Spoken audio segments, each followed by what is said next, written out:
Nah, man. Really wasn't any options. The only option was me going to prison. So do He you was feel busy.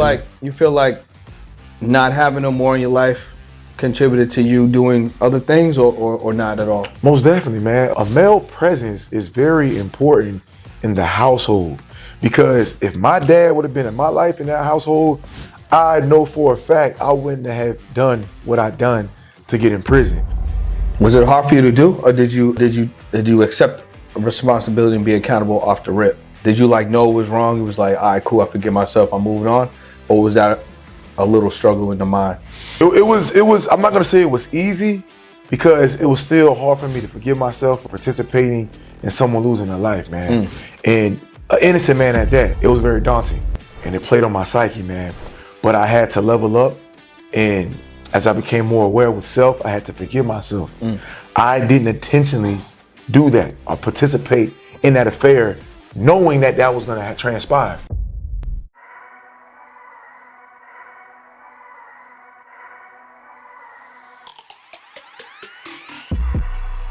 What's up, y'all? Welcome to another episode of the On the Pursuit podcast. We connect with 6, 7, 8-figure entrepreneurs.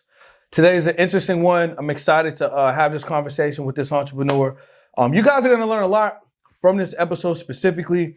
And if you ever been detained, incarcerated, or locked up, trust me, you do not want to miss this episode. I spent a little bit of time behind bars, but not like this guy. You know what I'm saying? So, Mo Nelson, welcome to the podcast, bro. Good, thanks for having me, Brendan. Sure. Yeah, man. So, I don't even know if the audience knew I got locked for a little bit. Really? So I didn't know that. I just got into that. So check this out, bro. I got locked up over a parking ticket. Really? Yeah. So probably 2012. I was in New York. Got a parking ticket. Didn't pay it. Forgot about it. 2 years later, back in New York, and I know other cities probably have it, but New York got these they be having these curated traffic stops where it's like if you go down the wrong street on a certain day, you have to they're gonna check your car. They're gonna see who's driving, see what's going on. Yeah. So I ended up doing that, and unbeknownst to me, I had a warrant in the state of New York. Wow. So what I think is a waste of resources to lock me up, keep me in there, pull me out in the morning, waste my time, waste the taxpayers' money in New York. When it's a parking ticket, why can't they just have a little square, situation, terminal where I could just pay what I owe, add some fees on to keep it moving? So waste the resources, waste the cop's time, waste my time. When it's a parking ticket situation, I should just be able to pay. You know what I mean? But that's just how the system is designed. You, on the other hand, you spent some time locked up, and since you were younger, since you was a kid, how old were you?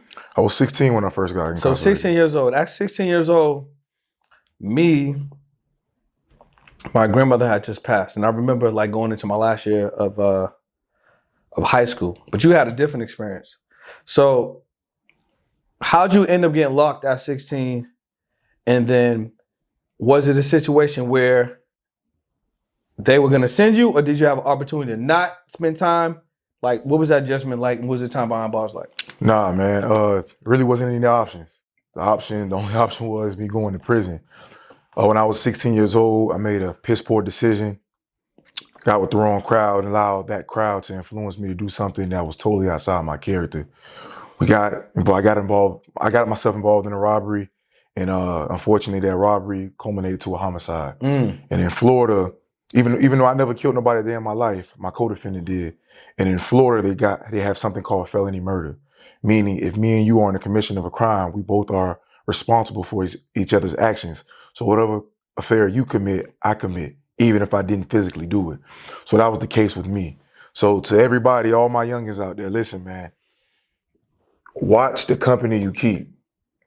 Be careful who you hang around, man, when you go out, partying, whatever the case may be, because when you go out, man, if your friend is on some bullshit, you can't control his actions, but it's a great chance that his actions can affect you in a major way, even if you had nothing to do with it. So just keep that under your hat. For real, I learned the hard way. So do you still have a relationship with that person? Nah, man. He has a life sentence. He reached out a few times, but it was weird because he felt like I owed him for some reason. Because I got out earlier and he's in there with a life sentence. But I changed my number on him, man. I tried to help him, send him a little money. One point in time, I did forgive him because he was 17 as well. But, he started to feel entitled. And I'm like, bro, I don't owe you anything, bro. If anything, you owe me. You put my life in jeopardy. Even though it was my choice to accompany you, I was oblivious to anything happening like that as far as a homicide. The robbery, I take full responsibility. I was aware that we were going to go rob. If the person had $1 million, I was going to get my $250,000. But the homicide portion, I had nothing to do with that. And that's how green I was. Yeah. But now, as a grown man, enlightened, when you're indulging in a robbery, things like that can take place, can happen. So take me back real quick, right? Because you're using some really interesting adjectives, right? Mm-hmm. You're talking about indulging in a robbery. So to me, that makes it sound like it was something attractive to do at the time. So, all right, y'all, look, I had to interrupt the podcast episode to break down this exciting community that you need to join. Why? Because you're a podcast, you haven't figured out how to monetize. Maybe you're someone that used to be like me, where I didn't really have anyone that can hold me accountable, nor did I have a group that I felt comfortable about, this is my tribe, I can grow. Well, listen, we put that together. Podcast School. I'm teaching you guys monetization secrets, accountability, discipline, how you get better with content. And this is just a group that you want to grow with. Click the link below, join, let's go. If you can recall, what was the mindset like being that young and participating in something like that? Was there like a rush of emotions? Was it a level of testosterone running through you like, yo, we about to come up? Like what was that feeling like? And what, if you can recall, what were you anticipating was going to be the result of that? All the above, bro. Numerous things. Emotions. Having the anticipation that I was going to come up on some type of material gain by getting some extra money, etc. Then also the clout aspect, making a name for myself in the streets. Because growing up in high school, I was known as the class clown, fresh, cool guy. But having that I want to say that street cred. That stamp. Yeah, that stamp. Like, you know what I'm saying? Mo would get down. Mo would participate if he has to. And just some multiple other things, but those are the two key factors. And I look back in retrospect, I'm like, wow, how lost I was. Because at the end of the day, trying to impress people that really don't give a damn about you. And in my era growing up, it's kind of ironic because the pretty women, the women that were popular, that had clout, they liked the bad boys. They liked the guys that had like that. the name in the street. Yeah. So I kind of wanted that. I kind of got influenced to want that. And I just made a piss poor decision and participated in something I had no business participating in, and I wore it. It was definitely severe ramifications, man.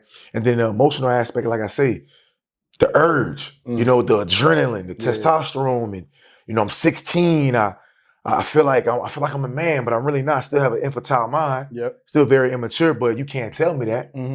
So yeah, man, that's just what it was, bro. So what about your mom and your dad? Were they in your life like that? Yeah, so my mom, I was raised in a single parent household. My mom was an excellent mother. Nobody's perfect, but she did the best she could. She always taught me to enunciate my words correctly, always encouraged me to read. She worked 3 jobs one point in time in her life. She just always tried to keep me away from poverty from certain influences. But me, man, it's like, I found adrenaline being around the bullshit, bro. So let me ask you this. Was your dad ever in your life? My dad, I officially started building a rapport with my dad at the age of 13. Okay. And but prior to that, no. He had no influence whatsoever. So do you feel like not having him more in your life contributed to you doing other things or not at all? Most definitely, man. A male presence is very important in the household, because if my dad would have been in my life in that household, I know for a fact I wouldn't have done what I done to get in prison. Because for instance, my mom telling me, hey, don't do that, don't go outside. It's moms. I'm 16. I'm starting to smell myself. I know my mom can't physically restrain me. Not even if she tried her hardest. As opposed to my dad having the brute strength, the strength of a male. Hey son, you ain't going out. And if I tested him, he gonna chastise me and show me who's the real boss. And then I humble down as a son should. That right there is paramount. Yeah. And that's why it's important for us as men to be there for our children, man. Be the leader and the head of the household. Be the enforcer, yet the nurturer as well, man. Because daughters and the sons, they need the dads. They need both for the parents, but especially the dads, man. We are very imperative to the household, man. And if I would have had my dad there, things would have been different. However, I don't make that as an excuse though, because at the time, even though I was 16, I was young, I still knew I couldn't get a key to the city for what I did. I knew it's not something my mom would be proud of. I knew it was something wrong, but I still made that choice, influenced about my emotions of gratification at that time that led me to get myself into trouble that I got myself into. Man, that's deep, because now you have a lot of self-awareness. Most definitely. You know what I'm saying? So take me back to when you was in prison. What did you feel like when it was like giving you that sentence and you know you had to, all right, my next transition from I'm going to be locked up. So what did that feel like, knowing that, okay, cool, you're sentenced to whatever your sentence was and you're going to prison? Wow. Well, at first, my life hung in a balance. I really didn't know what to expect, bro. I'm be honest. Some people was telling me I'm going to get out because I actually didn't kill the person. Some people were saying I was going to get a life sentence because I participated in somebody losing their life. So initially, it was just a very convoluted situation. But I knew that eventually I was going to go to prison, and I was very scared. But the thing that I planted in my head that, hey, even at a young age, I know I'm going to prison, but how can I make prison an advantageous situation for myself? How can I transition a negative into a positive? And that was even before I went to prison, because I had people prior to me going to prison in there saying, hey, prison has opportunity. Prison is actually better than the county. You have more freedom. You can do this, you can do that. As opposed to the county, man, it's very restrictive, limited freedoms, and it's just very stagnant. And I actually was excited at one point in time of going to prison because I was just ready to get it over with, man. I spent 2 years in the county jail. All right, hold on real quick, bro. Yeah. So you had 2 years in the county. We talk about that in a second. But you had 2 years in the county, and then once you got the word that you was going to go in prison, you was excited. You felt positive about that opportunity. Yeah. And it's because you felt like, well, you were kind of told that there was more opportunity there. Yeah, more opportunity to grow. Yeah. So what was county like? Oh man, county was very depressing. A lot of violence, a lot of up and down, don't know what to expect, consistent court dates, you being close to home, so the stress from the family is very strong. And it was just food, horrendous, small portions, very mundane, just bored. How you navigate that? Honestly, man, same way I kind of did prison, man, reading. When I, for the record, I'm an advocate of reading. That is what saved my life, brother.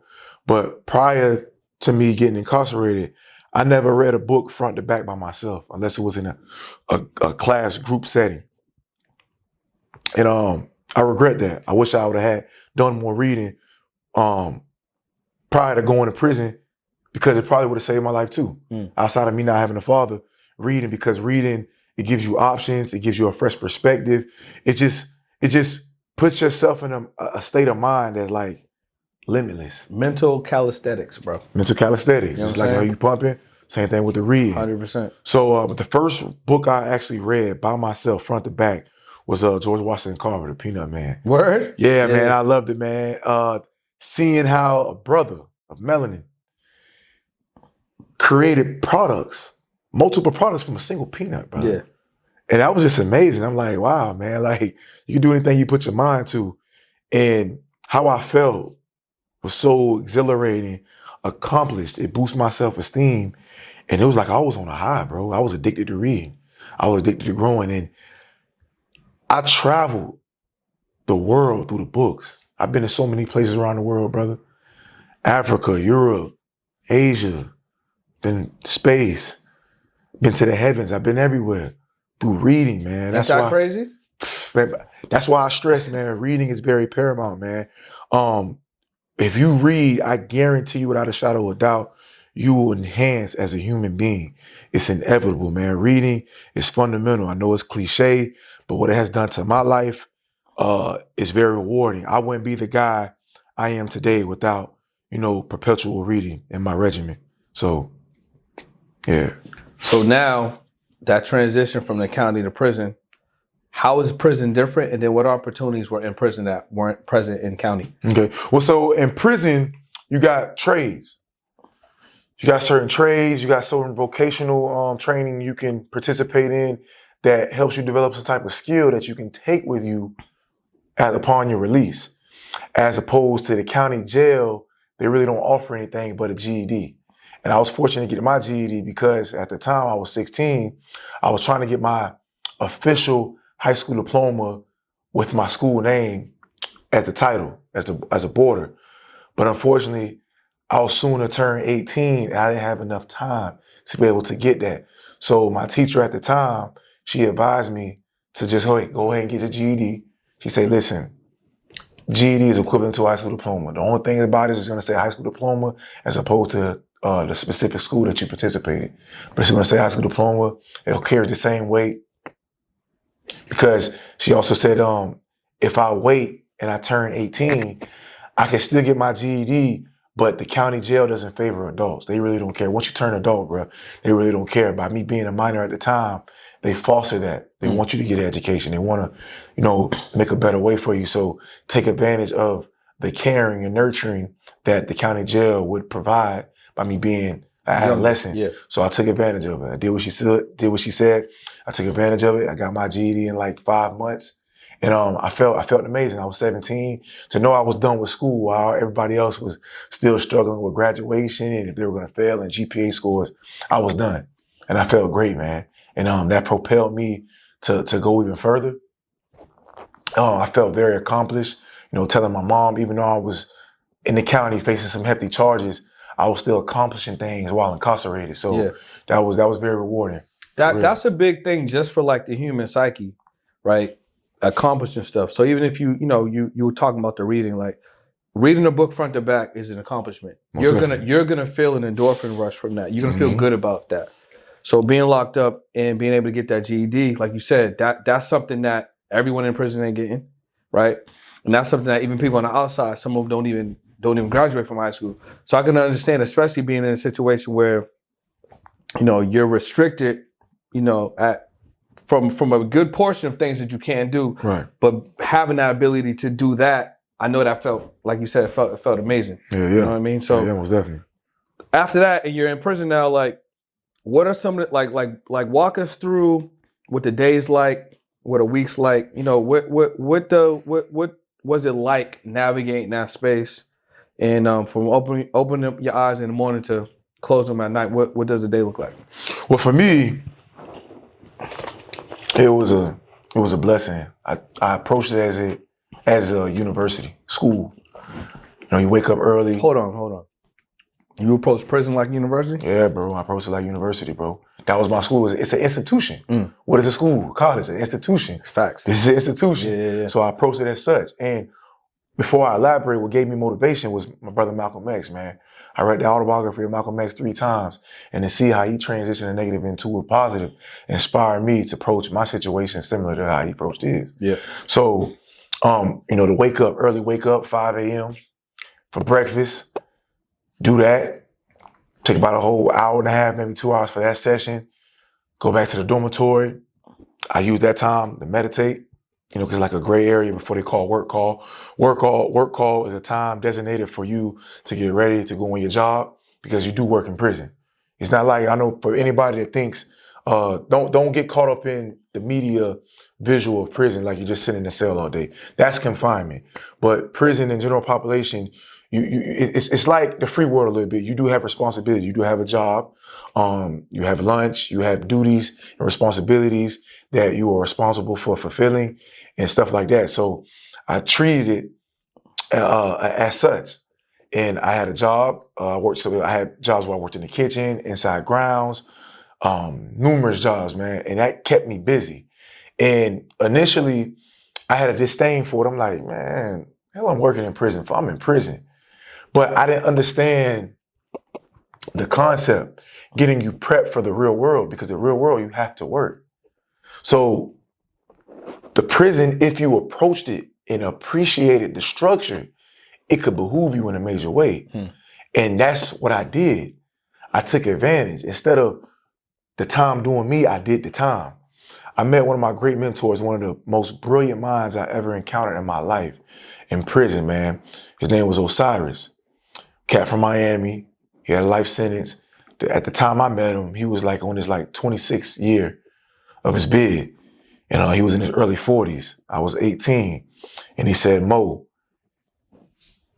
never let, he told me, don't be consumed by the fire, but purified by the fire. I'm like, man, Osiris, what you talking about, man? Because he's always throw these riddles and stuff.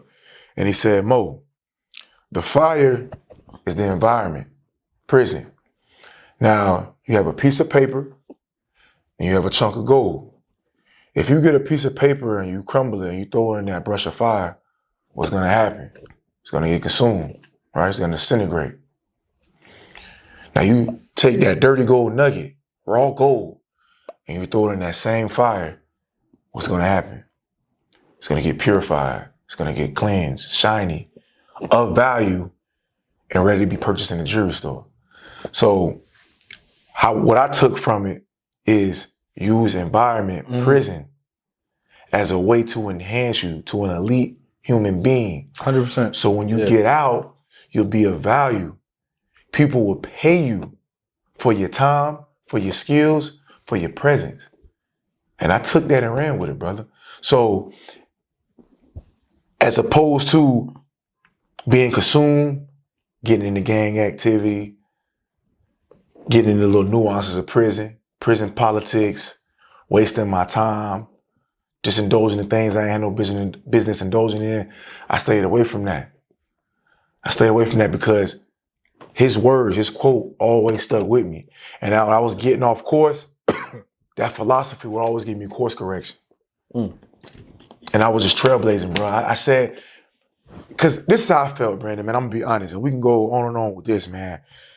I felt tried by the system. I didn't feel that I deserved a 15-year sentence, but I did deserve to go to prison. And I'm glad I went to prison, because prison for me was a beautiful experience. But I didn't deserve a 15-year sentence. So I was mad. I had a disdain towards that. But what I learned, how to channel my emotions.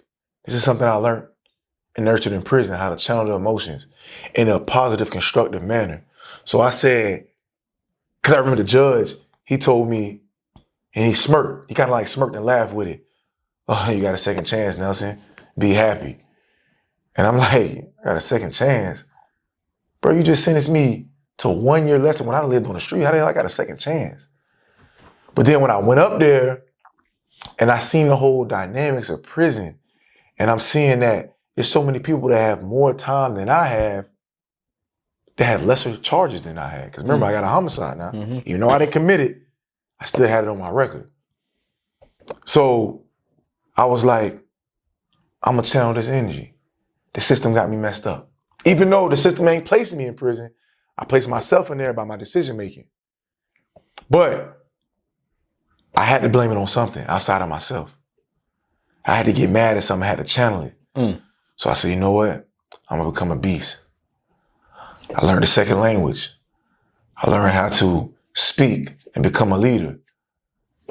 I learned to trade. I developed intangibles, skills that will make me a valuable figure. So upon my release, it was going to be hard for somebody to tell me no. Because I knew I had to get out and start with a job. That's the initial step. And that's why I went hard. I went hard on bettering myself because I wanted to be that light. I didn't want to succumb to prison how I seen so many of my peers succumb to. Because in prison, man, they have letters that identifies how many times one has been in prison. So I had a 0 signifying my first time. A means second, third B, et cetera, et cetera. Well, there's guys in there that had G's on their tag. And I'm like, how in the hell, man? How in the hell you got a G on your tag, man? You ain't learned yet? And I never wanted to be that person, man, in his 40s or 50s still trying to figure this shit out. I said one time and one time only. It's either this or never. But I wasn't gonna be contributing to the recidivism rate. And I mean that, man. So those were just motivating factors, man, to propel me to be my best self, man. And I was very passionate, man. I just wanted more for myself, bro. I couldn't be weak. I felt if I didn't make prison, advantageous to me, I felt like they won. So I had to do what it do. And I had to tighten up, man. All right, so you talked about, not being consumed by the fire, using the fire. You talked about obviously being in prison and using it for your benefit, being influenced by Osiris, but then also a lot of these books that you're consuming start building up different habits, different routines, right? So talk to me about what are some of the things that led to building the person that got released? Because the person that came in didn't have the same intangibles, didn't have the same mindset, didn't have the same routine, right? So what are some of the things you started to do, you started to commit to that contributed to you becoming that person? And then how did you take that outside of prison and start making it work for you once you got a second chance? Okay. So the first step to change and elevating is one, accountability. I had to look at myself first and understand that I put myself in that circumstance. And it was my responsibility to respond in a way for me to come out unscathed and get myself out. So that was the first step. And go ahead. Was it hard for you to do, or did you accept responsibility and be accountable off the rip? Did you know it was wrong? It was like, all right, cool, I forgive myself, I'm moving on? Or was that a little struggle in the mind? It was, I'm not gonna say it was easy because it was still hard for me to forgive myself for participating in someone losing their life, man. And an innocent man at that. And that's hard. That I don't know if you ever witness somebody die, get shot point blank range, man, but I witnessed that. And at one point in time I had nightmares about it because I wasn't raised like that. That wasn't in my characteristics of growing up. So for somebody like me with my upbringing, witnessing that, an innocent man at that, it was very daunting. And it played on my psyche, man. But I had to level up. And as I became more aware with self, I had to forgive myself. I didn't intentionally do that or participate in that affair knowing that was gonna transpire. Had I did, I would have never participated. It was brought to me, hey, we're just gonna rob, scare somebody, get a little money. If they got it, go on. That was it. Nowhere in a discussion where, hey, look, if you get real, man, might have to shoot him. Even though, can I tell people this, man? Listen, with robberies, you never know what's gonna transpire. Now, this is how I would have forgave my co-defendant if this scenario would have played out. We're robbing somebody. The guy gets the upper hand on us. He got me in a chokehold. He has me in a situation where he can bring damage, bring harm to me. And my co-defendant shoots him as a way to defend me. Now that's different because now my life's in jeopardy and you're doing by any means necessary to save your friend. Because I would do that. And if he would have done that, I would have understood. But my co-defendant shot and killed somebody because they didn't have any money. The man struggling like us. And I remember the guy said that before my co-defendant pulled the trigger. Hey man, he's gonna have to shoot me. I have nothing. The guy's facing the same struggle as us. And the man died because he ain't had nothing. So think about how that'll play on your emotions, man. No, I mean, I can just think about, obviously, I would never understand this, right? But if you look at the reverse, right? You got this gentleman who he's surprised, right? Because he's getting robbed. He's not like yo, I'm about to get robbed tonight. Right? So boom, he's getting surprised that this is a situation. Now he's involved in a situation. He can't really control it, and then he loses his life. So that's why life in the world's crazy in a sense, because it's like what led up to his life ending that way based on decisions that he made prior, but that's the situation that he didn't put himself into. Right. He's a casualty of other people's situations. So then you got to think about, like, why was his destiny or his life's pattern to pass away that way? And then, okay, let's say he didn't have none because that's what he said. Yeah. But did he put anything in place if he had children? How does this affect his family? You know what I'm saying? It's like all those different dynamics is crazy, especially when it's the same like if somebody gets hit by a car. You know? Like if I'm walking to go get lunch and I'm crossing the street and then somebody hits me and I pass, it's like I can't control that. I was just going to get some lunch. Right. But like that's how my life was supposed to end. So I think life is really, it's fragile. It's definitely really fragile, but it's interesting because it's like there's some situations you can control. Right. A lot of situations you can't. And you go out in life every day wanting to put in that work, take care of your family, pour into yourself, help other people. Most definitely. And in some situations, it might not even be in your control, and then a result can happen. So that's like the other side of it. You know what I'm saying? Most definitely, man. Which is it's hard to understand. You know what I'm saying? It's really hard to digest. So I wanted to kind of go back to you building, the version of yourself that is now, right? What made you decide to build out your morning routine or build out your daily routine like that, right? So you was talking about meditating, obviously reading, avoiding different things in prison that I'm sure people find themselves easy to get involved in, right? Mm-hmm. So walk us through like what that routine is for you at that time. Why'd you choose to avoid, let's say, gangs or different environments, sub-environments that people get involved in? And then what was like having that type of focus and having that type of mindset? Right. So for me, man, it was all about habits. Continual behavior that gives you momentum to be a better person. So it started with my thinking. Remember I told you the accountability. So I had to start thinking different. And when I say thinking different, always contemplating on the ramifications my actions could bring. And I felt like that's something that gets overlooked a lot. And that's why a lot of people are in prison, because before we commit an action, we never just sit back and think about, hey, what could happen? Before I do this, let me foreshadow, hey, if I do this, man, this either happen A, B, C, or D. That's real life too. It's real life. Yeah. So it's like, am I ready for those consequences? Nah, I ain't ready for that, man. So I'll just go ahead and pass, and I'm gonna not do that. And that's how I approach prison with the gangs. From what I seen, it wasn't what they proclaimed it was.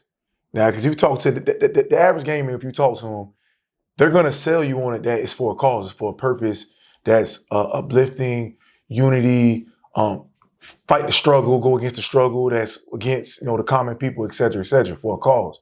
And it sounds good initially, but me, I'm a person that assesses off action. You tell me that, but then I see your action, and that is counterproductive to compared to what you presented to me, and I'm like, oh man, that ain't real. That ain't real, because there's one point in time I was leveraging to get affiliated with some gangs because of what they presented, and what it meant according to them, what according to the initial formulation of that particular organization. And I was intrigued at first, but like I say, man, I see the actions. I see the dynamics and I'm like, I don't want to be a part of that. Mm.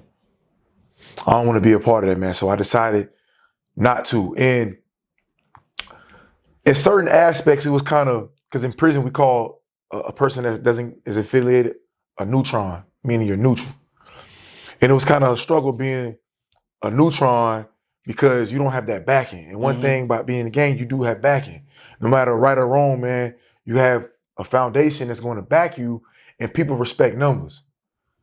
So by me being by myself, a neutron, I had some struggles. However, me being from Tampa, Tampa usually on a broad spectrum sticks together. You know, you got cities that click up: Tampa, Miami, Orlando, etc. And Tampa was not bragging about it, but Tampa is a big city and has a very strenuous judicial system.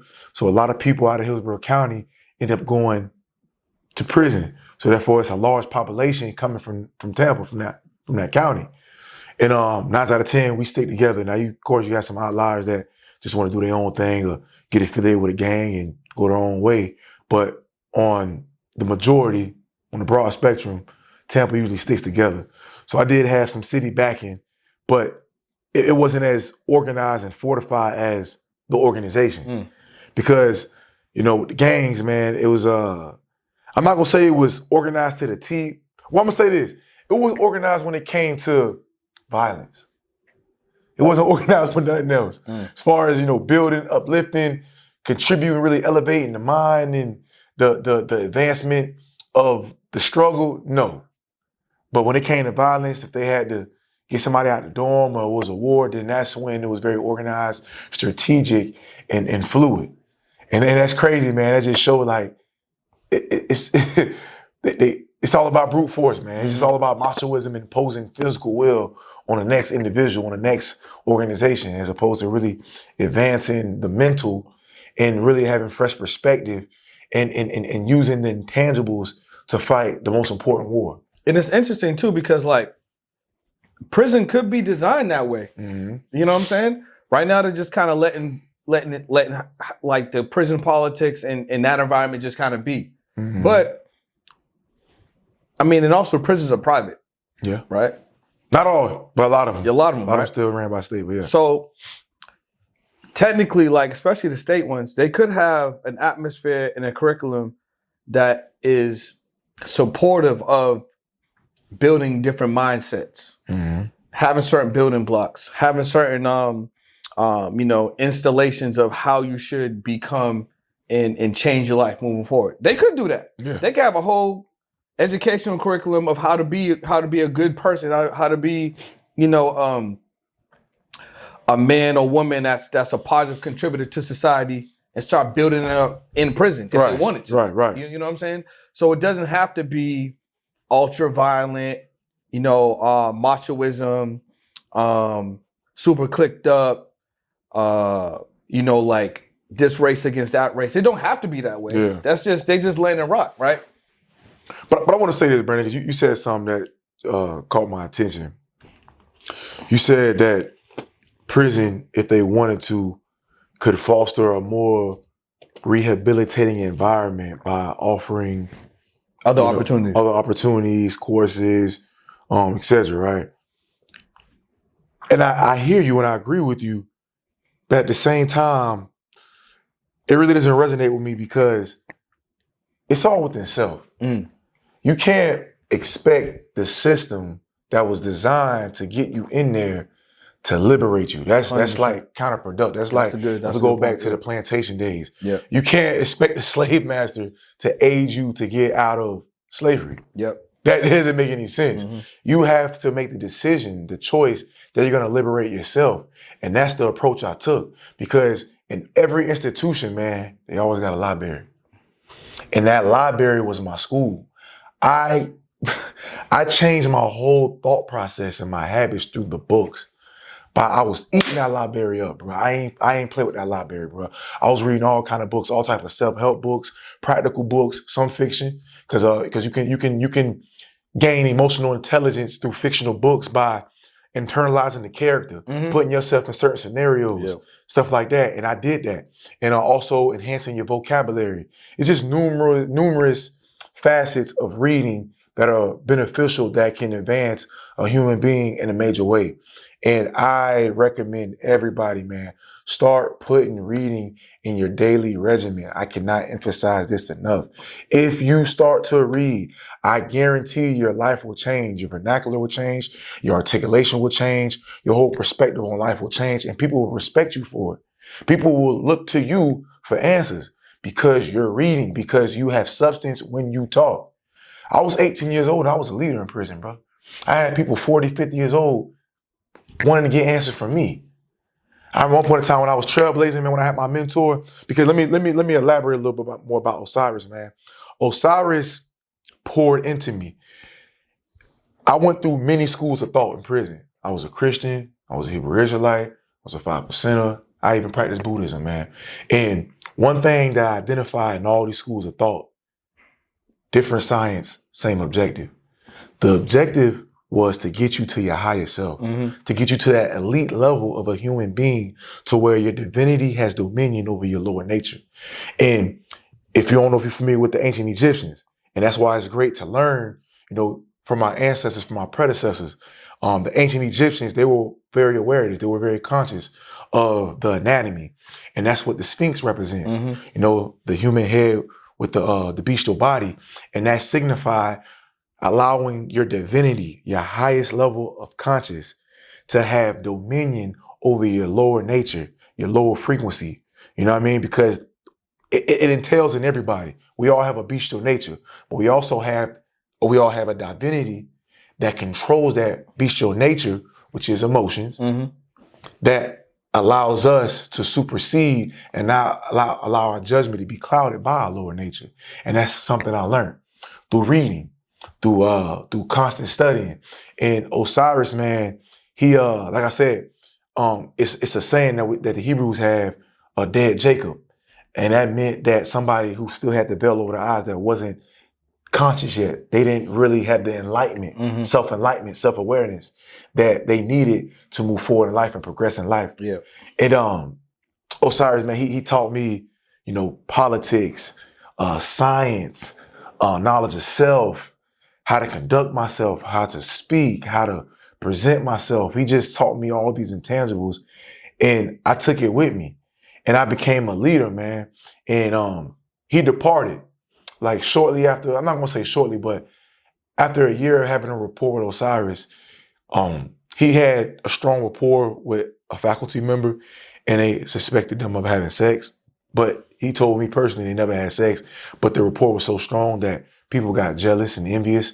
So they ratted on him, and by law, by institutional rule, if it gets out that you have a above normal rapport with a faculty member, they have to ship you out. So Osiris was taken from me. And I never forget that experience. It was very heartbreaking, man. That was like my dad.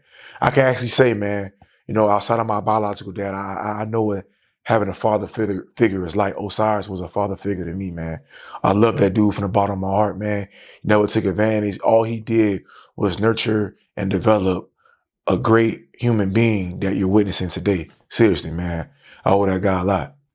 So, bro, I can tell that you've grown a lot from that initial decision that you made that obviously led you in prison. Most definitely. You've done a lot of work on self. You've done a lot of work on like emotional intelligence. You can tell like with your diction and the way that you speak and the way that you carry yourself, the way that you enunciate, and obviously the vocabulary is there, the mindset's there, the foresight is there, Most right? definitely. The vision's here, right? So how are you helping people? Like what do you have to offer people that may be in a situation where you used to be at, right? How are you helping other people change their lives now? Well, first and foremost, I'm helping people by becoming my best self. I feel like in order to help the world, I must become my best self to make myself more useful to you. And this is what PASS is all about, man. Prevail against self-sabotage. Because if we look at it, we could be our best friend, but we also can be our worst enemy. All depending on the choices and the circumstance we place ourselves in.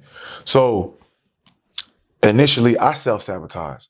I made a choice influenced by emotions that put me in prison.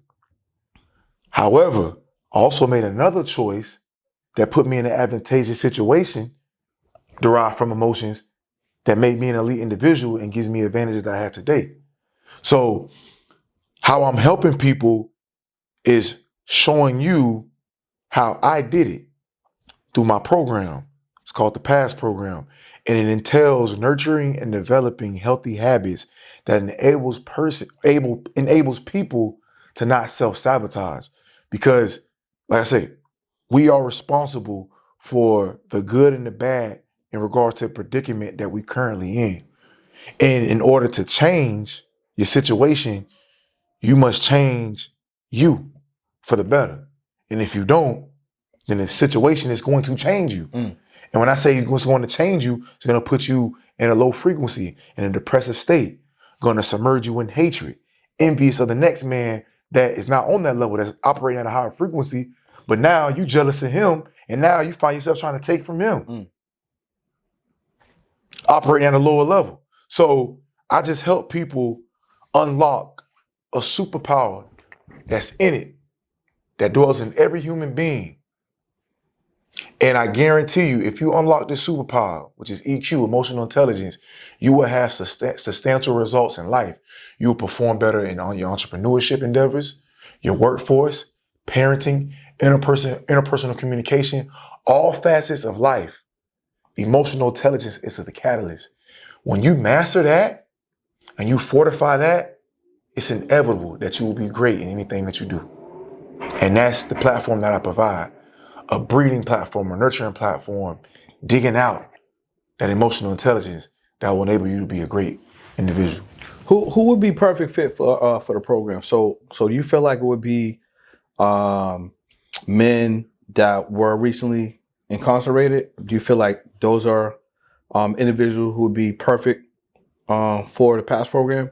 Or do you feel like it could also benefit maybe an individual that's never been locked up, maybe just locked up in the mind, doesn't really have direction? Who do you feel like would be a really good fit for the services that you provide? Well, honestly, man, it's universal. It's for everybody. It's unisex. It's for men and women. Anybody who is stagnant by their bad habits, anchored down by low frequencies that is prohibiting them to reach their pinnacle in life, to reach their highest state of divinity, man.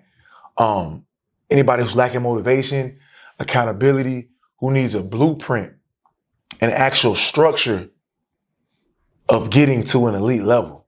That's who it's for. But also for the people that's just getting released from prison, man, if you don't have a guidance, if you don't have an outline on how you should execute, in the process of getting acclimated back to society, this is for you, man.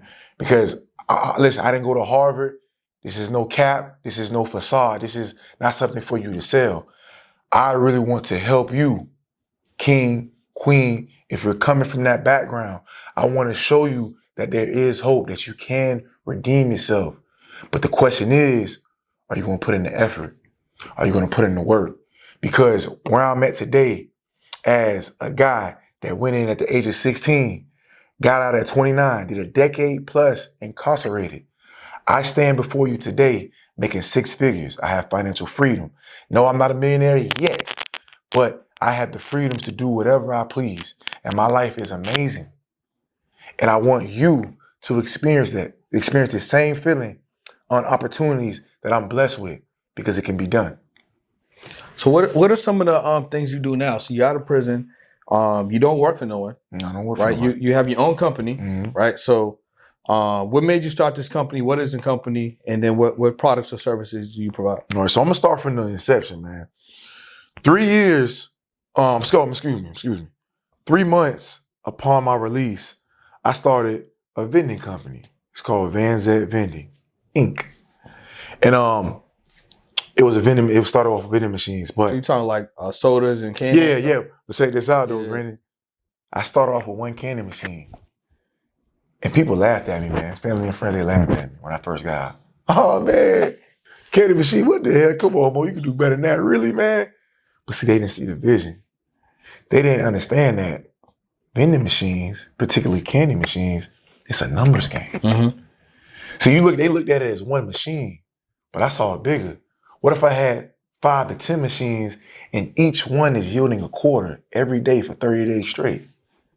Think of how much money I'm bringing in passively. Yeah. Meaning my presence doesn't have to be there in order for me to make money. 100%. So while I'm simultaneously participating in other endeavors, I'm making money. Facts. Are you having some struggles? Are you feeling like you're running around like a chicken with your head cut off? I was once that person too. And I'm here to tell you, man, that there is hope, that there is a way to escape. I did 13 years off a 15-year prison sentence, man. And when I got out, it was hard for me to get reacclimated. But I had to go back to what I nurtured and developed in prison and apply it out here. And that's effective, healthy habits. And I want to share them with you. If you're the individual that feel like that's unmotivated, that feel like you're having a hard time reaching your pinnacle, you want more in life, DM me, man. DM me the word prevail. And me and my team will work with you, nurture and develop you, and get you to a level that will advance you, whether it's in the workforce, entrepreneurship, being a better parent, personal skills, all that above, man. We're here to help and provide you a substantial platform. Tap in. They didn't see that. Mm-hmm. And I just started off with 1, and I just got momentum. Momentum. 1 turned into 10, to the point where I started delving into soda machines. I remember I got blessed by the Most High, man. I bought my first soda machine for $50. I called the person on OfferUp. They were moving out of state, and they couldn't take the soda machine with them. It was too much of a headache. The soda machine was listed for like 2 weeks, but that day was the deadline. They were leaving in a couple hours, and they said, hey, man, you can have this soda machine right now for $50, but you have to get it within the next hour. And at the time, I was working. I was in Pennsylvania on a project, but my girlfriend at the time, she was home. And I seen it, and I immediately called the phone. I said, baby, listen, you got to go get that. I was like, what you talking about? Listen, I sent her the OfferUp link, and she said, like, oh, wow, really? I said, man, you got to go get it. I need you to make a sacrifice. Go get that. Give them $50, man, and go get that. Mm-hmm. And she went and got that for me, man. So I had my first soda machine. It took a couple weeks to place it. I placed it, and that 1 soda machine turned into 10, man. And I just started making more money, momentum, to the point where I felt confident to delve into other business ventures. One point in time, man, I remember I was doing drop shipping with vape products. I was, cause I worked for this company called Green Earth Building Maintenance. And what it entailed was it required me to travel all throughout the nation, nurturing and developing Amazon buildings for operation. So I was doing that. So I was in different cities, different states, right? But while I'm in different states, different cities, I had took advantage of this class that they was giving out in regard to drop shipping vape products to local vape companies. So while I'm in these different cities, I'm practicing that. So I was making a few bucks there. It didn't last that long because it wasn't what the people professed it to be. Yeah. But I did have some similar success though. I can't lie. I did make a little money. But yeah, I started that, man. And I was just on a momentum wave. And eventually I stopped that because this is my whole philosophy when I got up, Brandon. And I want people to hear me. The job I had, I was minimum bringing home $1,200 a month. Minimum, brother. The max I experienced on the job was like $1,950. Worked some hella overtime, but $1,950 weekly is a lot of money, especially considering brother getting out of prison. So I quit that job, paying that handsomely to pursue full throttle entrepreneurship. So just to follow that up, right? Just to recap that. So you saying it was $1,200 a month or $1,200 a week? So minimum $1,200 a month, but maximum like $1,900 a week? Yeah, $1,200 a week. Oh, okay. So $1,200 a week minimum. But you could have got up to like $1,900, $2,000 a week. Depending on the overtime. Yeah, okay. All right, perfect. All right. So you're saying you could bring home almost like $8,000 a month. Bro, I was making at bank. the time. I was making bank, bro. Like seriously, I never experienced that much money in my life. Which is basically $100,000. Bro, I was making good money. So where you at is basically you out, not too long after you release, you making almost $100,000 working for someone else. Working for someone else. All right, so take us from there. But I wasn't fulfilled, bro. It wasn't enough. I wanted my own, man. I felt like no employer on the planet Earth can pay me my value. No, I agree. I feel like my wits, my efforts, my intangibles are priceless. And I was always willing to bet on myself. So I remember I was kind of like laid off for a month because at my job, December time is very slow. So I was likely to be off work for like 3 weeks. And 3 weeks of not getting paid when I'm accustomed to getting the minimum of $1,200 a week. Yeah. I wasn't feeling that. I'm like, No, I man, dig you it. know what? I got to control. I can't allow somebody else to control my financial destiny. So if you want to change the situation, you must change the situation. Mhm. So I looked in other endeavors, and I came across Airbnb, bro. I heard great things about Airbnb. I got intrigued, so I looked for mentorship. I looked for a coach, somebody who can help me and edify me on everything about Airbnb.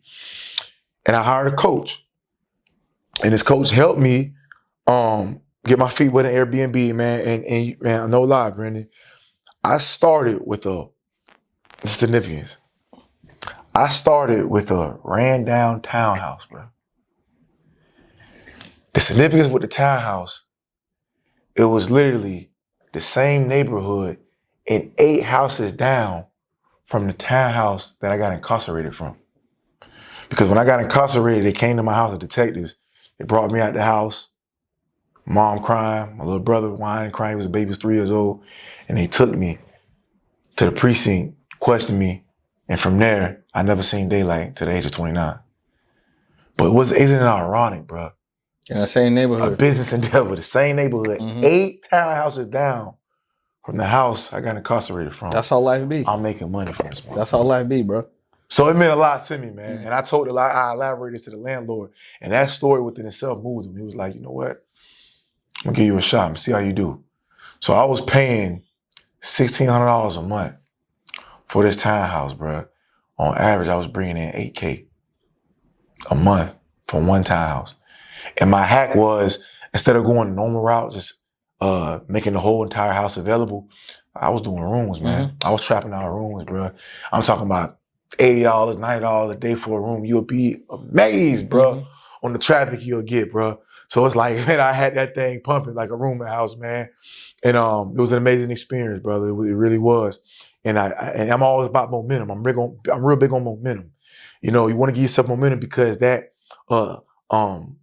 leads you to doing more and to not get complacent. So once I got that, and I got a taste of blood, like a shark. Yeah, Great white, I got a taste of blood. I want more. I want another Airbnb, another Airbnb, another Airbnb. To the point where I had like 5 of them, man. And at one point in time, bro, I was bringing in like $35K a month just off Airbnb. So that was an amazing experience, man. But eventually, things change. It's inevitable. It's life. And when business starts to slow down and stagnate, it's time to change the format. Pivot. Time to pivot. Yeah. So I had to pivot. Airbnb was no longer relinquishing the proceeds that I was accustomed to. So instead of just sinking in the quicksand, I had to be proactive. I had to find another avenue. So I had this, at the time, this friend. We did time in prison actually. And I used to always see him have cars for rent on Facebook. Now, at one point in time, I was trying to rent my car. I had an extra car, extra vehicle that I was trying to rent to the public, but I was trying to do it via Turo, but to no avail, bro. Turo was taking too much money. It just wasn't fair. This didn't make sense. I didn't like the whole structure and dynamics of the platform. So I seen him and I got intrigued. So I'm like, yo, bro, man, what you doing? What you got going on here, man? What is this, man? Cause I'm trying to do something similar. I'm trying to go through Turo, but you go through Turo, how Turo working for you? He was like, nah, man, Turo, man, I ain't studying no Turo. Why you need Turo? Do all this stuff by yourself. So I'm like, what? What you talking about? I'm intrigued now. He's like, yeah, Mo, do all this by yourself, bro. I said, look, man, what is it worth to you? I'm like, bro, whatever, man. I'm willing to pay for the game. I don't mind investing in self. I ain't never had no problem paying for knowledge, man. If it's going to be instrumental to my development and growth, I will pay you, bro. I have no problem with that. He said, bro, give me $5K. So I'm like, oh, man. I'm like, hey, brother, we was in prison together. You gonna buy it? You gonna charge me $5K? But I said, you know what? And this is a quote I live by to everybody out here. Listen. Poor people look at price. Rich people look at value. Facts. Do not fixate on how much something costs. Fixate on the value and the ROI it can bring to you 100%. once invested. That's the best advice I can possibly give you. So yeah. So I did. I said, you know what? Fuck it. One thing about me, a lot of people, they'll go broke on buying material things, Gucci, Louis, Fendi, extravagant vacations, etc. But they never want to go broke on themselves. Facts. And I was like, bro, if anything, I'm gonna go broke on myself. I'm gonna invest in myself. So I gave him the 5K. He gave me the blueprint, gave me the structure, and I took off. I had a Nissan also 2015. I still had to this day making me money. So I transitioned Vans at vending to Vans at car rentals. Started as a DBA and I started renting cars. And I was doing great, man. I made like $100K no cap in like my first 4 or 5 months. So that 5K yielded you an opportunity to continue to make money. So a lot of people would be like, damn, a 5K, I don't know, it's 5, it's 10, it's 25. But what they're not picking up on, obviously what you have and myself exactly is that investment that you make is really an investment in yourself. And once you learn that skill, you can continue to make money on that skill. So you're gonna be able to get your money back and more, because now you have the skill set. So you can make money from obviously doing the skill set, but then you can also make money the same way the individual helped you out is you can charge for the game. So there's multiple ways and multiple avenues for you to monetize on that skill set once you invest in yourself. Most definitely. Yeah. And that's exactly what I did, bro. And like I said, I made $100K in my first 4 or 5 months, respectfully. And I'm like, wow. But something was missing though. I was doing it, but I just felt something was missing in my process, man. I wasn't fully founded and grounded. So I looked for more mentorship because my friend, he was doing it impromptu. And I seen certain loose ends that needed to be tightened, but I didn't really have the know-how to tighten. So I sought after other mentorship. And I caught one of my mans, man. And I'm gonna drop his name, man, because he's helped me a lot, man. He helped me make $500K last year, respectfully. It's Mike the businessman. Yeah, I know Mike. Yeah, Mike the businessman. Mike, he's dope, man. He's incredible. And once I got with him, my game elevated because he showed me how to really properly structure and get the most out of the rental car game. And once I did that, man, I just shot off. And it was murder she wrote after that. You know, with the proper structuring of contracts, numerous ways to upsell your customer, marketing, how to approach customers. And to everybody, my philosophy, my message is predicated on emotional intelligence. That's what I speak about. That's what I'm passionate about because, like I say, emotional intelligence is the catalyst of all aspects in life. And I found that being strong in emotional intelligence led to my success in the rental car space because, hear me out, I'm a cash car rental business. We're talking about cash.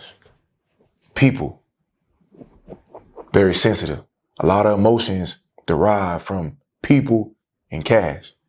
So the reason why emotional intelligence is so paramount, particularly in the rental car space for those who are interested, is that you got to know how to handle your customer. You have to know how to communicate. You got to have to know how to empathize, not sympathize, but empathize, being able to recognize, label, and understand the emotion within self as well in the customers. Because if you don't, things can get ugly. Emotional intelligence is responsible for me getting in violent affairs with certain customers because certain customers I've experienced in the rental car space, they breach contract.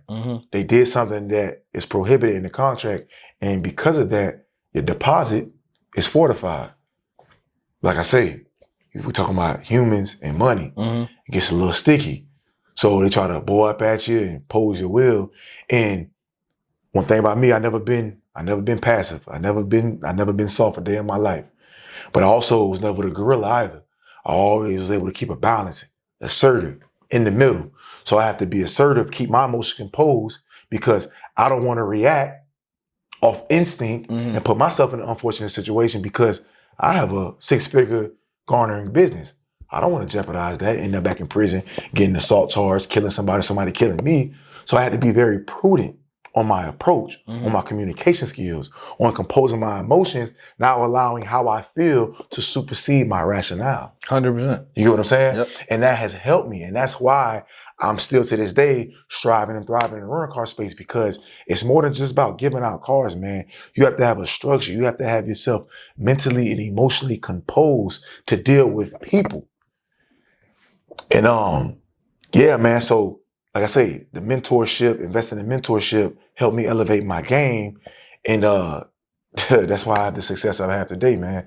And now outside of life coaching, that's what I do. You know what I mean? I have my successful rental car business and I do life coaching. So let's touch on the life coaching real quick, right? Yes, sir. Because leadership, the accountability, the emotional intelligence, right? But you're also speaking, right? Impacting the people. So with the life coaching, how are you making an impact there, right? How are you putting yourself in a position to make an impact there? And then what made you want to have that alongside, you know, with doing the rental car business? Because with the rental car business, you can focus all your time there. Right. You know what I'm saying? What you learn and the habits that you put together, you can just keep those to yourself. You can continue to improve your life. Why was it important for you to have a life coaching offer or want to go down that path to be more in a leadership position, speak, teach, train, and impact people?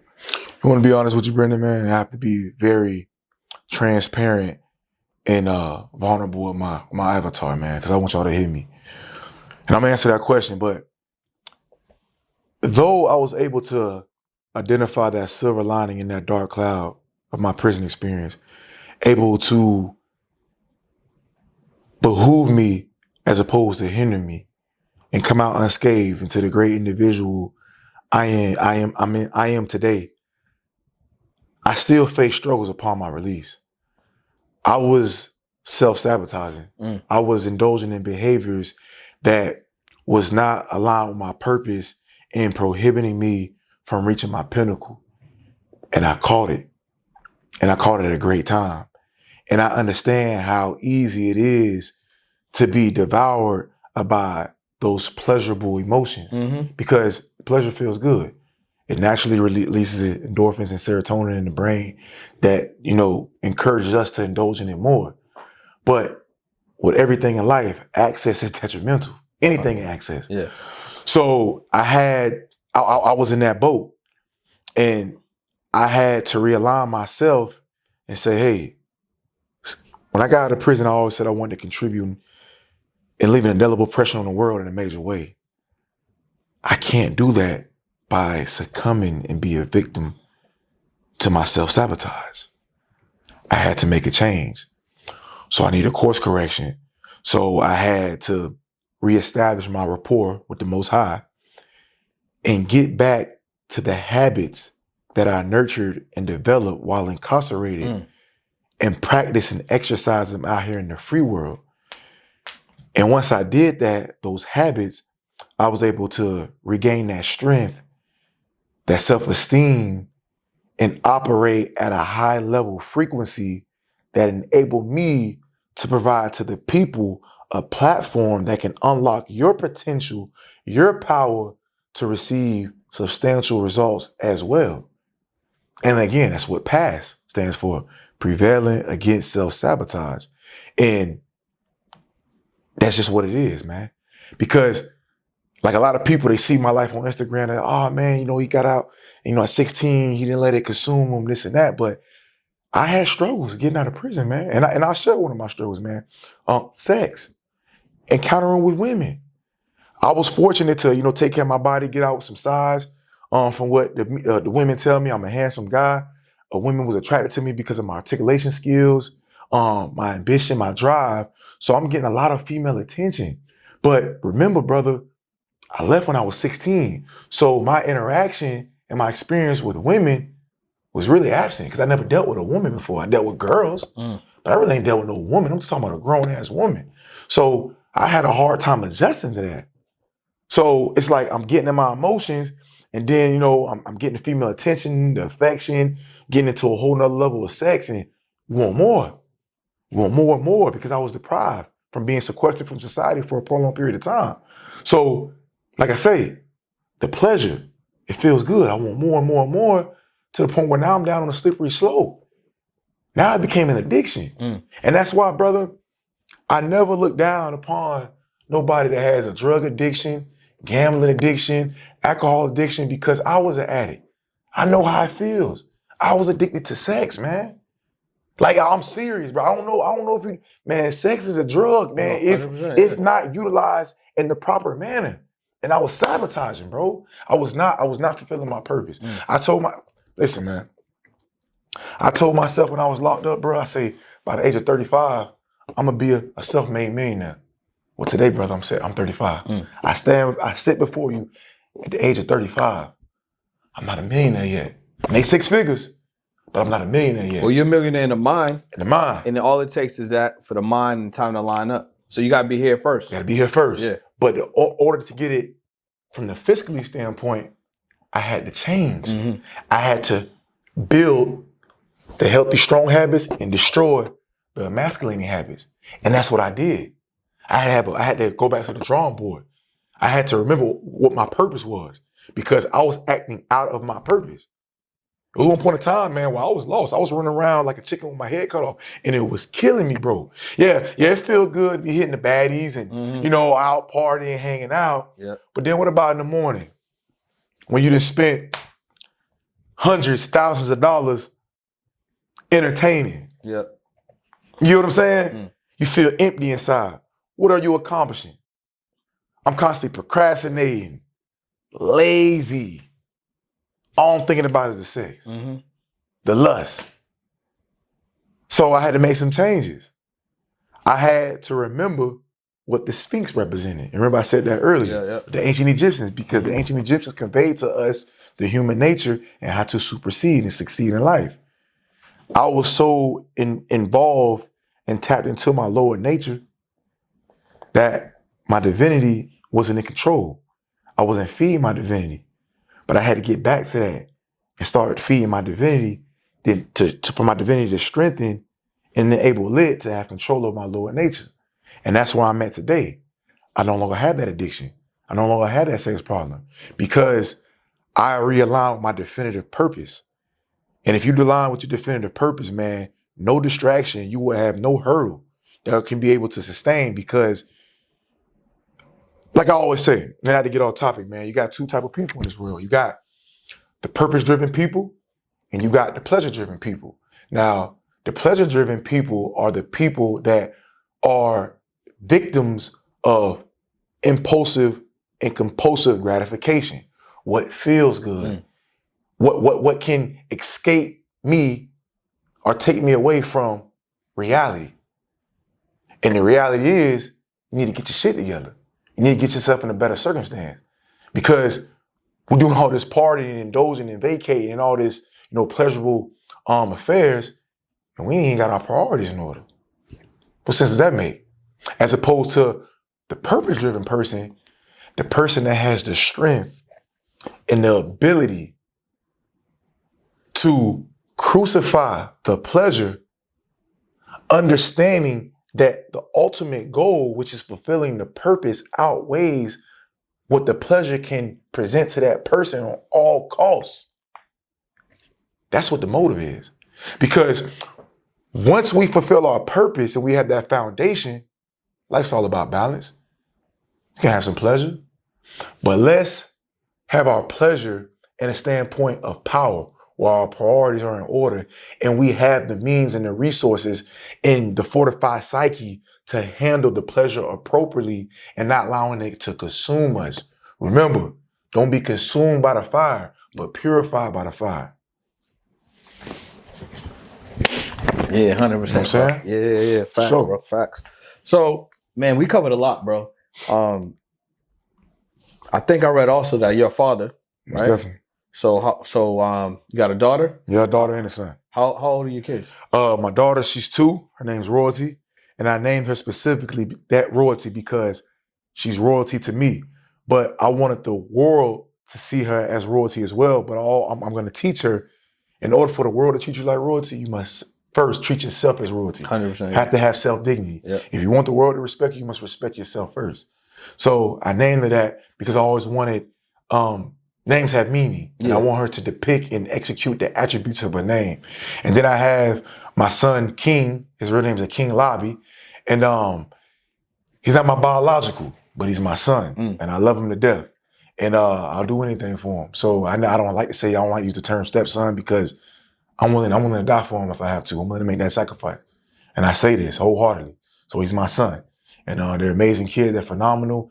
And though they get on my nerves at times, they have I built a character of patience that enables me to have more patience with the world. So, because, you know what I'm saying? You know, kids, man, if they need attention, they need affection, and sometimes they don't always listen the first time you tell them. And sometimes adults don't either, especially, you know, in the workforce and the entrepreneur endeavors. You got to tell somebody something more than one time. So, you know, giving me the patience and the strength to be able to sustain, you know, I got it derived from them. So it's a blessing, man. I love it. Man, so entrepreneur, father, leader, speaker. Yes, sir. Life changer. Life changer, man. You know what I'm saying? How can people get in contact with you, and what do you actually have for the people? So if somebody wants to get in contact with you, how can they do that? And if they do get in contact with you, what can they look forward to? Okay.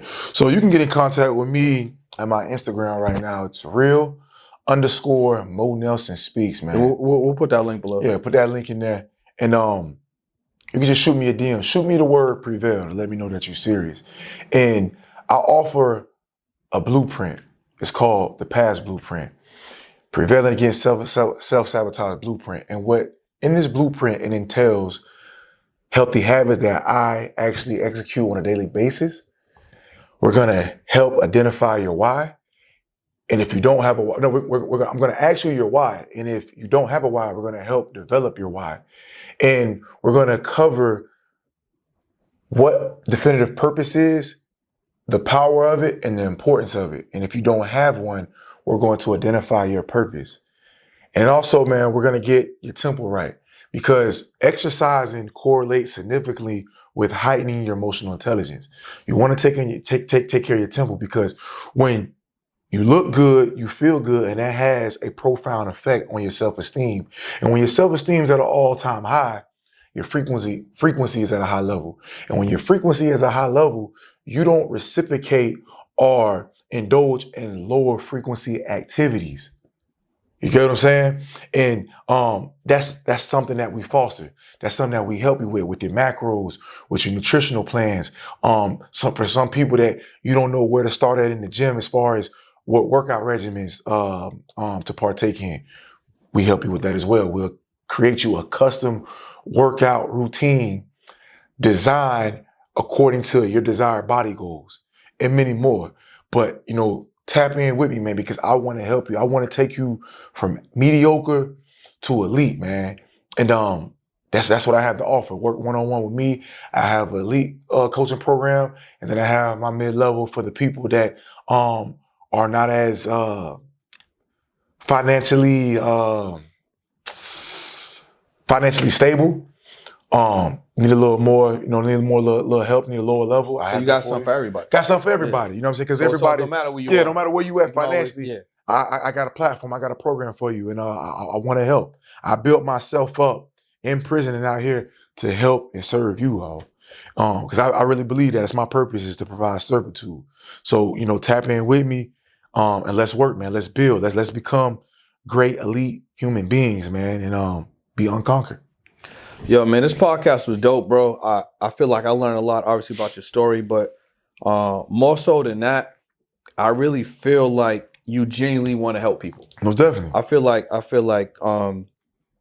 just based off of your life experience and then your investment in improving and changing your life, I really feel strongly and passionately about you wanting to actually make a difference in people's lives.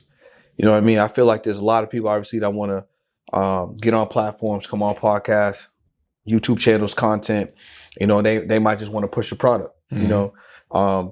They might want to leverage the content, just to take something from the people, so mm-hmm. then they could benefit from it. Yeah. But and I don't feel like that. I don't feel like that from you. Yeah.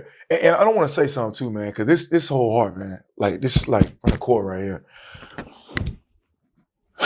And I never told nobody this, man. It's kind of it's a little sensitive, kind of choked me up a little bit. For a long time, man, I feared being on the other side of the coin. Always feared of like one day, man, what if some youngins that are misguided, that doesn't understand their potential, who lack opportunity, want to roll up on me and want to rob me because they see my jewelry. Because they don't have no father figure. They don't have the correct guidance. They don't have a precedent, man.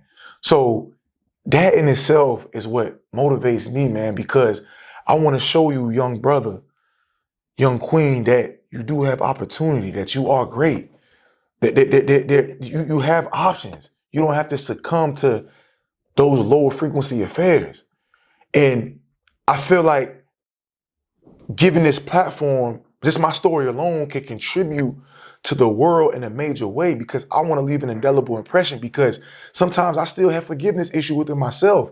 And I feel like I can never bring the guy back that was a victim of my case, but I can at least somehow make it right by contributing something positive and preventing people from indulging in the same affairs that I indulged in, because life is real, man. So this is really from the heart. I ain't go to Harvard. This ain't, I'm just trying to sell you something. It ain't about none of that. I really want to help, man. I really want to help, man, because I don't want somebody to experience what I experienced at the age of 16, man, because it was cold. I made it look easy, but it took a strong level of mental fortitude to do that. And not everybody's equipped with that. I'm one of the rare ones. But I never want that young queen out there, that young king out there at 15, 16 as an adolescent to experience what I experienced, man, because it's very daunting. It can be very challenging to come up out of, man. So here's your chance right now. Wise people learn from the mistakes of others. You don't necessarily have to go through what I went through. Allow me to go through it and live through me, and allow my experience to be instrumental to your development. So definitely want to end the pod with just, again, like letting you know and letting y'all know if y'all are really tapped in, especially if you made it this far. I definitely feel like you're genuine. You truly want to help people. And I think that you learn a lot from the lessons that you had to go through. And then obviously building yourself up, being vulnerable, because you say, yeah, you got out, but you got introduced to new challenges, right? And some of the new challenges involve being addicted to sex, right? And then navigating that, right? So yeah, bro, like you got a world of knowledge, tons of experiences that I definitely feel like can help people. But definitely want to ask you, we got bugs in here, crazy. Definitely want to touch on that prison experience real quick. You know what I'm saying, before we What you want to know, man? get out of here, man. What was it really like? Because I never been to prison. You mentioned obviously you're gonna have dudes that's gonna impose their brute strength. You're gonna have dudes that's gonna succumb to emasculation, and then obviously you got like you said, the neutrons, the people in the middle. So paint a picture for me, like if I've ever went to prison, or those that may never go to prison, what does that picture actually look like? What are some of the experiences that you've seen, good, bad, or indifferent? What are some of the like situations you might have just came from eating, going wherever you're going, or maybe you getting out, maybe you outside? What are some of the craziest things you've seen? All right, so for starters, man, the number one way to survive prison starts with a high level of emotional intelligence. If it wasn't for the strength of my emotional intelligence, I wouldn't have survived prison the way I survived. And when I say a high level of emotional intelligence, it's being able to be aware of your emotions and your moods, but also being in control of the impulse and the urges. Prime example, when somebody makes you mad, it was moments in prison where somebody said something to me that was disrespectful. And initially, off instinct, I want to hit them in their mouth. But then you have to assess, hey, is that the optimal choice right now? Because if I hit him in the mouth, and I see it was always like multiple choice in my mind. If I hit him in the mouth, hey, look, you got gang brothers in here. Am I ready for that war right now? 2, am I ready to lose my game time? Game time is the time accumulated that lets you get out early. Am I ready to put that online? Am I ready to go into confinement? because you can have momentum while in prison. Like I had momentum. I was learning, I was growing, I was developing, I was taking advantage of courses, I was meeting people, networking. I didn't want to go to confinement over something that on a broad spectrum was really, if you take yourself out of your emotions, was minute. You know, many factors, right? So you conclude that, hey, is it really that serious? But then on the flip side, there's certain instances that transpires like, well, you know what? You have to. You have to, because if you don't, it's going to be a domino effect. And now you're going to have a hard time in prison. Prime example. One thing is a finger check. Never allow no man to finger check you. I don't give a damn what the circumstance is. If you allow another man to finger check you, especially in prison, life in general, but in prison, you're going to find yourself in a very compromising situation. And what I mean by that, you might be washing another man's drawers, man, for free. You get what I'm saying? You giving up your canteen, being bullied, you know what I mean? Being shoved around. Like, you're going to have a hard time, man, because with prison, you have to have a balance. Me, I was never the gorilla. I wasn't the hardest. I didn't have the hardest fight game, but I wasn't the weakest either. And I did know how to fight. And I did know how to defend myself pretty well. But somebody for everybody. And I didn't walk around with my chest like I couldn't die. And that's what a lot of people, bullies, they mess up at in prison. Because you got those bullies, you got them people that think because they got a little muscle, you can't die. Or because you stabbed a few people that nobody can't stab you. Like, nah.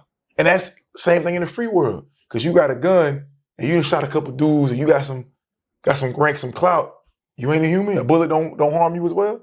And I just always had such a dislike for that mentality. So I was the total opposite of that. I was the guy that, you know what? I don't want no drama. I don't want no trouble. I ain't going in your locker. You ain't going in mine, fam. I ain't gonna disrespect you. You gonna disrespect me. I ain't in your way. Please don't get in my way. And it was very important for me, Bernie, because this real, man. I'm about to really take you into the lifestyle of prison, bro. I seen dudes, man, read the Bible. Because on a broad spectrum, like me, it could have got misconstrued that I was scared, that I was doing all this constructive and practical skills and development because I was just scared to be in the trenches of prison. Because a lot of people hide behind that. A lot of child molesters, a lot of people that's in prison for crime that they're ashamed of, they know that's will be a target on their back, raping, playing with kids, etc. Those are the ones that's heavily in the Bible, trying to better themselves because they're trying to keep people off their ass. But sometimes that shit gets revealed. That shit gets known like, nah, you ain't finna hide. So I seen dudes reading the Bible, in the midst of reading the Bible, praying to the God. Bible stopped at their hand. Beat up. Beat up to a pope. Bully. Ain't even respect the Bible. Don't care nothing about you trying to better yourself. You weak. You pray. You're going to get ate. So you see a guy like me that's really taking this stuff serious, that's developing, that's trying to make the most out of my prison experience, not being consumed by it, but purified by it. It got a few times where I got mistaken to be in that box. Not as somebody that did that crime, but I'm talking about that journey, that type of time where it's like, man, you just scared. You just ain't got what it take to survive. No, I got what it takes, brother. Nah, I'm in the mud. So it was times where I had to fight where I didn't want to fight. I had to do some stuff in prison. I didn't want to do that. I don't want to sell record, but I had to do. If I didn't, bro, I would have been fooled. I would have had a hard prison experience. I had to get in that grid. It only took me a few times. Out of what? 13 years in full incarceration, maybe had what? 8 fights? That's great compared to 16 to 29. I only had 8 fights. Man, I feel like I won. I feel like that's great. That's a pat on my back. Cause I know guys, man, that had 100 fights in 3 months. You feel what I'm saying? And I always said, man, if I fight every time I feel disrespected, Brendan, I would be dead, man.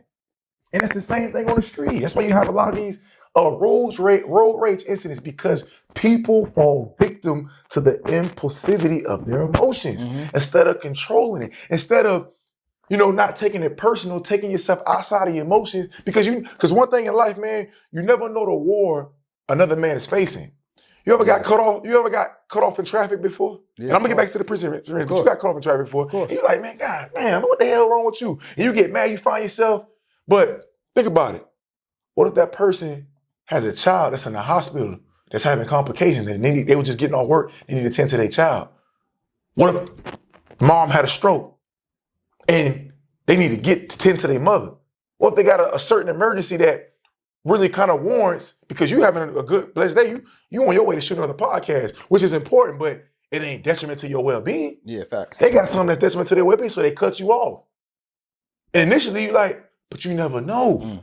But I guarantee if you would have known that, I guarantee you would have been cussing and fussing and, get all aggressive with them. Yes, sir. Go ahead, brother. Go. Yeah, I'll wait. Go. Yep. So that's why EQ is so paramount. And so back to the prison experience, man, emotional intelligence was very paramount because you just had to have a balance, man. You had to know when and how to respond and react, because there's a difference. Responding is committing to action calculated, doing a calculated action. Reacting is just going without no thought, no calculation, just instinct, just because it happened. And sometimes that can get you in a very unfortunate situation. So I always had to think and put my emotions in perspective and not allow them to get the best of me because it felt right. Because remember we talked about pleasure and purpose. When we're in an emotional state, like let's say somebody got up under your skin, they disrespected you, you're mad. The instant gratification for you at that moment is to hit them in their mouth. It'll feel so good. Think about it, bro. If I said something or did a transgression towards you that was, a little below the belt, it would feel good for you to ball your fist and hit me in my mouth. Of course, yeah. It would feel real good. Gratification, that's the pleasure. Yep. Let's think about the consequences, though. For one, assault charge. I might press charges. You might kill me with one hit. 3, I might get on your ass. It might not go as you think it's gonna go when you put your hands on me. 4, I can have a gun. You put your hands on me. What if I had a gun in the cuff and shot you? People don't think. And this way of operating has allowed me to sustain in the free world, but also allowed me to survive in prison. You get what I'm saying? Because one false step, man, it can be over. You can change the whole trajectory of your sentence. I know guys, listen, Brendan, I know guys that went in with 5 years in prison, bro. Killed the man over something so minute. I know dudes that killed the dude over a noodle square, bro, because the dude owed him some soups. Killed the man. That man got a life sentence. Over some soups, bro. Yeah, bro, I understand it's the principle. He owed you, he bugged you, he lied to you, he deceived you. But you threw your life away over some pack of noodles that cost 25 cents, bro. How you think that man feel? If he could take it all back right now, if he can go in that scenario and just calm his emotions down and just think for 1 second, calculate it, you think he would have killed that man again? No, definitely not. So you see the importance. That's why, man, EQ is I'm an advocate of this shit, far more important than IQ, brother.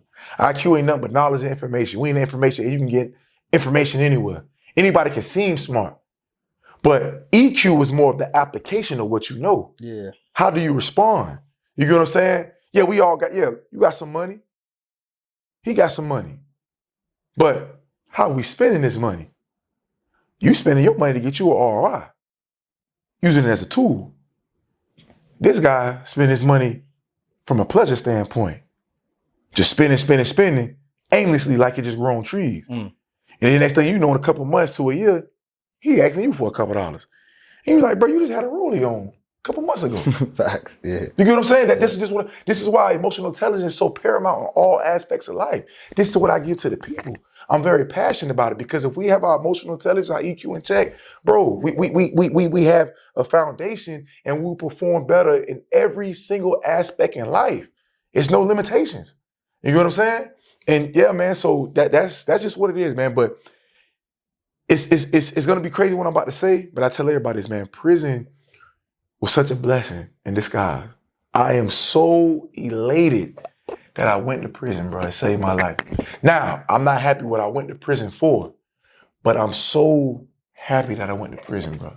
Because being sequestered from society, having minimum to no distractions, being able to find self, the knowledge of self, my potential, the history of me being a man of African descent, born and raised in this country, from learning what my ancestors, our ancestors, the sacrifices they made for us to have the freedoms today. Bro, prior to going to prison, I didn't know about none of that. I didn't love self. How did I love myself? How I love myself, I put myself in this predicament. We say you love you. People say, "Oh, I love myself all the time." But how you love yourself? Look at the choices you're making. How you love your body? You're feeding yourself with all that poison. That in a couple months got you with a beer belly, titties hanging. Come on, man, you a man. That's unacceptable. Prison helped me cultivate self-love. And from this day, I will never, ever put my life, my body in a compromising situation of servitude. I will never put my life in a situation to where it's not valued and respected. Prison gave me that opportunity, man. And I'm forever grateful. Forever grateful. I owe DOC. Well, I gave him up my time. Although I had 13 years, I don't think I owe you had no more, man. But yeah, man, prison was a blessing, man. And with anything in life, man, nothing is negative if you approach it in a certain manner. Now people say, like emotions. People say, emotions, a negative emotion, bad emotion, positive, negative emotion, right? Like anger. People say, oh, anger, hatred is a negative emotion. No, it's not. Fear, no, it's not. Because fear can either fear can hinder you or save your life. Let me give you an example. All right.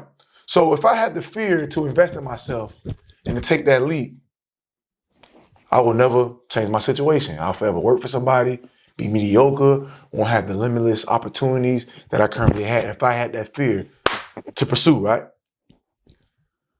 But let's say I'm walking down the street and I see some knuckleheads on my pursuit to where I need to go to. But I have an opportunity to go a different route and I still reach my destination. But if I don't have no fear, I say, hey man, fine, I don't care if they there. I'm gonna walk through. And these people look like they're up to no good. They look like they're on brink to try you. But I'm a man. I'm a man. Look at me. I'm a man. I'm gonna go right past them. And they whoop your ass. Take your jewelry, potentially kill you. Then what? But if you would have had a semblance of fear, that would have protected you. Yeah. That would have prohibited you and allowed you to circumvent that route and take the other route to the same destination. That's what I'm saying. Hatred. Why do people hate on other people's success? Why do that? Instead, channel that hatred to want more and to better yourself. Use that as motivation. Channel it. Look at yourself in the mirror and say, you know what? I don't like where I'm at in life. I hate the situation, the circumstance that I'm currently in. I see what this person got. I want more. I'm envious of it, but I'm going to channel that envy to better my situation and advance my life and take your life to a new level. So you get what I'm saying about emotions. No negative or positive. It's all about how you channel them, bro. And that's what I learned in prison. And I apply that shit today. And that's why I'm at the level I'm at today because of the appropriate channeling of the emotions. And that is a big, major part of emotional intelligence. Yeah, bro. That's it, bro. That's all we need. That's all I wanted to get. That's it, I just wanted to get at it, bro. Listen, again, man, you guys got to tap in with my guy. We're going to put the Instagram below. Let them with the Instagram again. Real. REAL_ Mo Nelson Speaks, man. Look out. I got some books coming on the way. I got some e-learning programs going to be made available. Just tap in. But for starters, man, please, I want to hear your concerns. Let me know some of your struggles, man. I want to help. The team and I, we're going to develop a plan of execution to help you and to get you to where you want and need to be. Again, real_ Mo Nelson Speaks. DM me the word prevail to let me know that you're serious, and let's get to work. It's been a pleasure. Listen, y'all, this has been another episode of the Honor Pursuit Podcast. Check out my guy, Mo Nelson. This podcast is going crazy. If you enjoyed this episode, make sure you share it with 2 or 3 people that you know this will change their life and make an impact. Subscribe to the channel. We'll see you guys on another one. All right, y'all, look, I had to interrupt the podcast episode to break down this exciting community that you need to join. Why? Because your podcast, you haven't figured out how to monetize. Maybe you're someone that used to be like me, where I didn't really have anyone that can hold me accountable, nor did I have a group that I felt comfortable about, you know what, this is my tribe, I can grow. Well, listen, we put that together. Podcast School. I'm teaching you guys monetization secrets, accountability, discipline, how you get better with content. And this is just a group that you want to grow with. Click the link below, join, let's go. On Wes Watson, it's easy for me to make that 70K because I have a 15K offer. I got a 25K offer. So if I sell 125K, I got my money back. If I sell 15, if I sell two 15s, or if I sell 115, I got my money back. If I sell two 15s, that's only, let's say he gave me 100 leads. That's less than 2% that closed, but I still was able to monetize. You know what I'm saying? Yeah. So it's always taking the money and then putting it back into letting more people know who you are and what you do. Okay. And when you say my offer, like this is my offer, working one-on-one with me. Yeah, that's your offer. Yeah. They're getting your emotional intelligence, getting your EQ right, while simultaneously getting your diet, your nutrition, and your temple right as well. Mm-hmm. And then who you feel like your target offer is? I mean, your target my avatar? Yeah. Man, my avatar is, like you said, people getting out of prison that's trying to get acclimated back into society. People that need that extra for motivation, but don't know how. Just need a little accountability and a precedent. And that's really it. So that's what you do. So I never heard you speak, so I don't know how you tell your story, but I'm gonna give you some cues. Talk spicy and emotionally compelling, because that's what's gonna make. Because ultimately the podcast is the content, but the content is gonna connect with people first. That's how they're gonna find you. Is that secondary content, which is the clips. So you have to create some moments that are like clip worthy. You know what I'm saying? Got you. Like, you know, so basically you can be like, yo, Brendan, like, you ain't never been to prison, bro. So what you saying is cool and I understand it, but I'm here to really help the people that are getting out. They can't really get to the next, you know, like, you know what I mean? Like, Yeah. But see, I need you to incite those questions too, though. I will. Like, so I can. But that's what I want you to think about. Because kind of back to what you said, you acting. Do I need to get rid of this phone? No, you can put it if you want. Yeah. Yeah. Now that's powerful, bro. And also, I want to put a little comic relief in it too, because there's certain aspects of prison that are funny. Okay. You know, so like my whole thing was in prison having a balance, being assertive, not too aggressive, but not too passive. Because if you're too aggressive, you put a target on your back, and somebody could potentially hurt you bad to get you out of it because you're a threat. You're a perpetual threat. And then secondly, with the passive aspect, if you're too passive, you're too weak, they're gonna test you. They're gonna test you, and you're gonna be a victim of servitude. You're gonna be watching somebody draws. Yeah. You know what I'm saying? And that's one of the most emasculating things. Yeah. You know, when a man now some people watch people draws for a hustle. Yeah. You're paying them handsomely to watch your draws. But I'm talking about when a man imposes his will on you, and you gonna watch these draws or else. Bro, that's pretty that's different. That's pretty scary. That's different, bro. And I witnessed that, so that's different. I always said in my mind that can't be me. Yeah, I dig it. And that can't be me, man. So you ready to start? Yeah, let's do it. Cool, let's get it. Okay, look, so this is how we're gonna get you more exposure using the pod equals MC square strategy, right? Then we're gonna bring out the air fryer and then connect it to the toaster oven method, right? I think I wasted my money. And after we do all this, we're gonna get you 1 million views and millions of subscribers. I have no idea what you're talking about. I got you. Let me go get something. What's this box about? Wow! Bro, what is that? So we got your long form podcast right here, right? This is long form audio. Okay, now I'm getting my money's worth. You got a service to get more exposure, get more views, and get more call to action to get more sales. Let's go. This is what you need to do to get more of this. Now do you understand? I completely get the vibe now. Before, I don't know what you was talking about, but this right here, we're gonna make a lot of money.